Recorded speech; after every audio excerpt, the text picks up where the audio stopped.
Hello and welcome to this week's episode of Box Office Receipts for the week of March 30th, 2020. I'm your host, Tyler Callahan, and we actually got quite a bit to go over in relation to an updated movie schedule. So let's go over that first, then some actual news on Hollywood, and then some digital rankings. It seems like studios this week are now more comfortable setting new dates, so before I talk about what the overall lineup is going forward, I will quickly name the movies by studio and what the new date is. First up is Paramount. SpongeBob SquarePants Sponge on the Run is being moved from May to July 31st. Top Gun Maverick is being moved from June to December 23rd. And A Quiet Place Part 2 has a new date of September 4th. Also, The Tomorrow War, which was set to release on Christmas, has now been moved to an undetermined date. Warner Brothers has finally moved Wonder Woman 1984 from June to August 14th. Universal has given a new date for Minions, which is now pushed back a year to July 2nd, 2021. And this has caused them to push back Sing 2 from that date to December 22nd, 2021. Sony has moved just about almost their entire lineup of movies for the rest of the year. Morbius will be moved from July 31st to March 19th, 2021. Ghostbusters Afterlife will be moved from July to March 5th, 2021.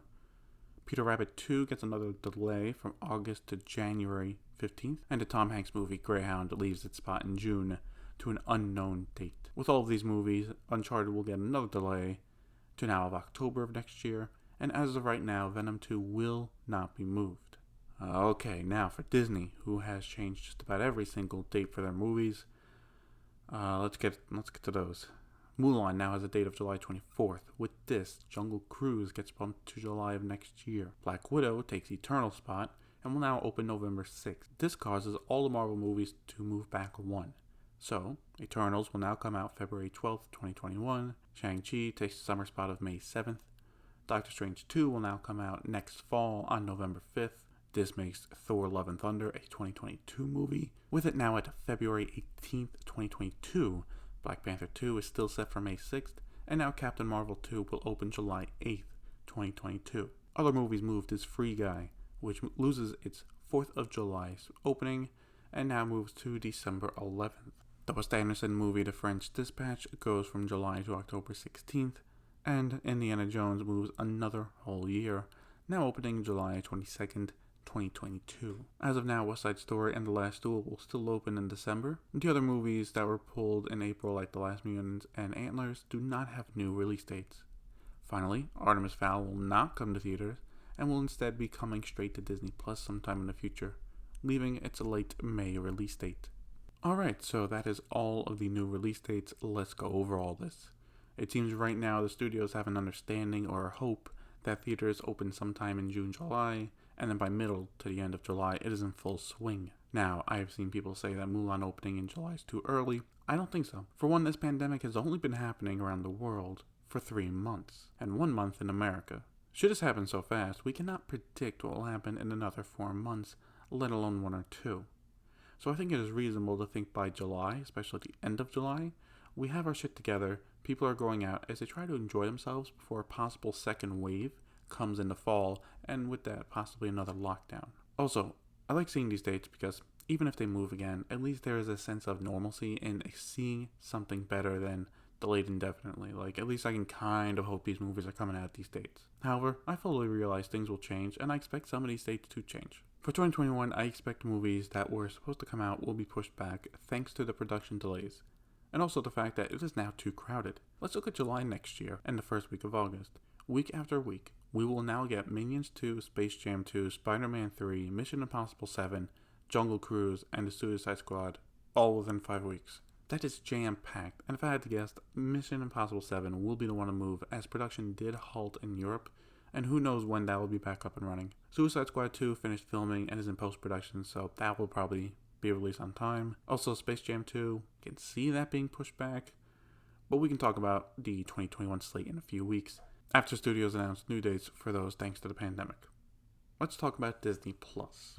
Artemis Fowl was set to open the weekend after Memorial Day, and is now getting the boot to Disney Plus. I really want to know the talks that went around this, as this must have not been an easy move to make. This is a movie that has been delayed a bit, was supposed to come out in August of 2019 before it got the May 2020 date, and now, nothing.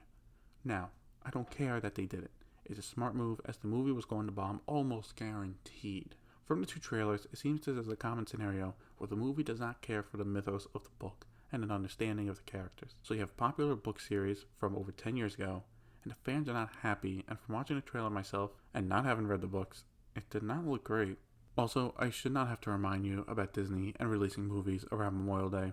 That's just not a good track record. What I am interested in is the theater's reaction to this. Just last week, I talked about the group taking shots at Universal for their move with Trolls, and while this is a bit different, it still is a big budget movie being moved from a theatrical release to streaming. What I think may have happened is that Disney talked to them, explained the situation, and the theaters are okay with this happening as the rest of the Disney movies are still coming to theaters.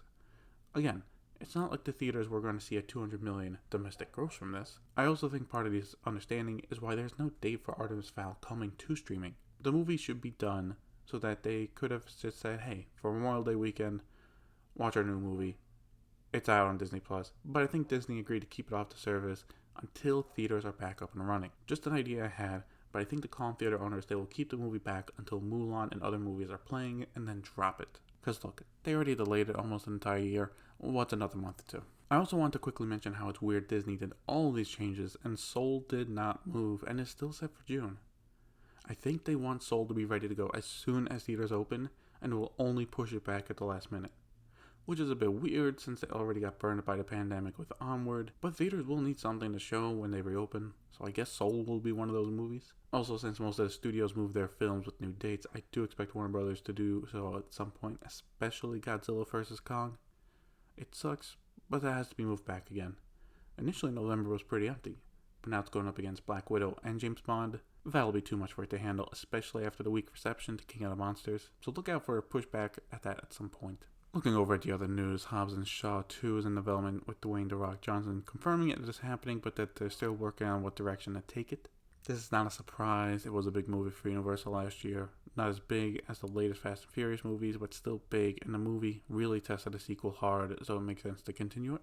Now looking at digital movies for this week on iTunes, Sonic has been doing good with it at number 1 for the most part of the week as a $20 buy. Bad Boys for Life is also doing good, going between 2nd and 3rd place. For other movies that have already been released, Onward is still staying in the top 5, usually in 4th place. The Gentleman is at 9th, to Call of the Wild at 10th. For Onward, I'll be curious to follow, as last Friday it became available on Disney+, so I wonder if it'll drop over the next week or will sales continue. Some movies did have a considerable drop though. Birds of Prey as of last Saturday is at 19th place and Bloodshot is at 20th. Doolittle at 22nd and The Way Back at 25th. For Disney, releasing Downhill at $9.99 is not really saving the movie, with it now at 30th place and user reviews of 1.5 stars. That's really bad because usually iTunes user reviews are overly positive, so 1.5 is terrible. For Universal Rentals, the Universal Man is at 24th, Emma at 43rd, and The Hunt at 59th. So not great overall, but that was to be expected after last week. This coming Friday, we got the release of Trolls World Tour, so I'll definitely be keeping an eye out for that. Based on these stats, I would not say that movies like Birds of Prey and Bloodshot are failures just yet, because we still do not know how many digital copies they even sold. Yes, we can tell there was a sudden drop-off, but that was to be expected as more big movies headed to digital early. And that'll be it for this week's episode of Box Office Receipts.